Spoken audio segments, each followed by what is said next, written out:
बस आज मैं आपको बताऊंगी ज़्यादा देर तक अपनी बीवी की कैसे मारी जाए इस बारे में।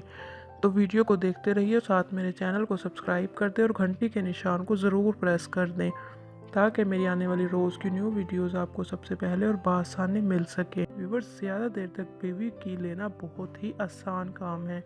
अगर आप भी अपनी बीवी की 30 मिनट तक या इससे भी ज़्यादा देर तक लेना चाहते हैं तो आज मैं आपको ख़ास चीज़ बताऊंगी जिससे आपकी बीवी खुश हो जाएगी और आप जब करने लगेंगे तो वो कहेगी बस करो, मगर आपका अज़ू बैठने का नाम ही नहीं लेगा।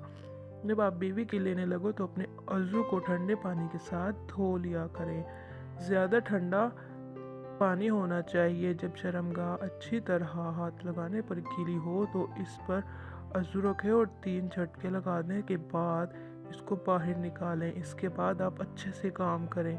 आप देखेंगे कि काफ़ी देर हो जाएगी, बीवी कहेगी निकालो निकालो, लेकिन आपका अज़ू एक्टिव रहेगा और आपको काम करने में ज़्यादा मज़ा आएगा और बीवी भी मज़े ले लेकर करवाएगी।